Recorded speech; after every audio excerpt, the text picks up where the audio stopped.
10 محرم الحرام کا دن شروع ہی سے نہایت اہمیت کا حامل رہا ہے۔ اس دن کی خصوصیت واقعہ کربلا سے پہلے بھی تاریخ میں موجود تھی۔ یہ دن بڑا ہی بابرکت اور فضیلتوں والا ہے۔ دنیا کی تاریخ کے بڑے اہم واقعات اسی دن پیش آئے ہیں۔ مثلا حضرت آدم علیہ السلام کی توبہ اسی دن قبول ہوئی، فرعون اسی دن غرق ہوا، حضرت نوح علیہ السلام کی کشتی اسی دن جودی پہاڑ پر رکی، اور قیامت بھی 10 محرم الحرام ہی کو واقع ہوگی۔ آج کے ایپیسوڈ میں ہم آپ کو اس دن کرنے والے چند کام بتائیں گے جو آپ کے نیک اعمال میں اضافہ کریں گے۔ So let's watch how to spend the day of Ashura and what to do on this day۔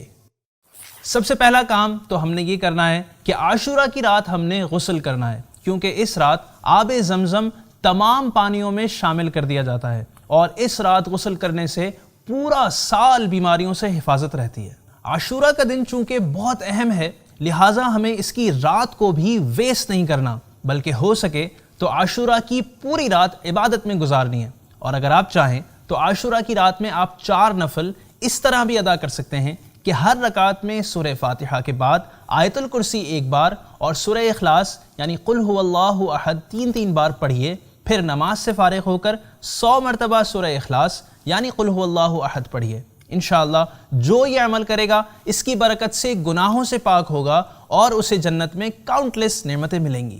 تیسرا اہم کام عاشورہ کے دن روزہ رکھنا ہے، کیونکہ عاشورہ کا روزہ بہت اہم ہے۔ نبی کریم صلی اللہ علیہ وآلہ وسلم نے رمضان المبارک کے بعد عاشورہ کے روزے کو سب سے افضل فرمایا ہے، اور یہ بھی فرمایا کہ عاشورہ کا روزہ 1 سال قبل کے گناہ مٹا دیتا ہے۔ لیکن ہو سکے تو صرف عاشورہ کا روزہ نہ رکھیں، بلکہ 9 یا پھر 11 کا ساتھ ملا کر رکھنا چاہیے۔ نمبر 4، اسی طرح عاشورہ کے دن آنکھوں میں سرما بھی لگانا چاہیے، کیونکہ حدیث پاک کے مطابق جو شخص عاشورہ کے دن اسمد سرما آنکھوں میں لگائے تو اس کی آنکھیں کبھی بھی نہ دکھیں گی۔ 10 محرم کے دن خوب سے خوب صدقہ کیجئے کہ صدقہ بلاؤں کو ٹالتا ہے، عمر بڑھاتا ہے اور رزق میں اضافے کا سبب ہے۔ 10ویں محرم یعنی عاشورہ کے دن گھر والوں کے لیے خوب اچھے کھانے پکائے تو انشاءاللہ عز و جل سال بھر تک گھر میں برکت رہے گی، اور بہتر ہے کہ کھچڑا پکا کر امام عالی مقام سیدنا امام حسین رضی اللہ تعالیٰ عنہ کو فاتحہ بھی کریں۔ حضرت مفتی احمد یار خان نعیمی رحمۃ اللہ علیہ فرماتے ہیں کہ یہ نسخہ آزمایا ہوا یعنی ٹرائیڈ اینڈ ٹیسٹڈ ہے۔ اس دن علماء کی زیارت اور ملاقات کے لیے جائیں کہ حدیث مبارکہ میں ہے کہ عالم کے چہرے کو دیکھنا عبادت ہے۔ یتیم کے سر پر ہاتھ پھیریے۔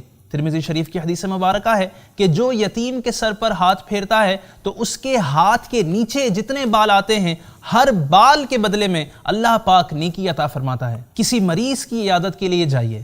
پیارے آقا صلی اللہ علیہ وآلہ وسلم نے فرمایا جو مسلمان کسی مسلمان کی صبح کے وقت عیادت کرتا ہے تو شام تک 70,000 فرشتے اس کے لیے دعائے خیر کرتے رہتے ہیں، اور اگر شام کے وقت عیادت کرتا ہے تو صبح تک 70,000 فرشتے اس کے لیے دعائے خیر کرتے رہتے ہیں، اور اس کو جنت کا ایک باغ بھی عطا کیا جاتا ہے۔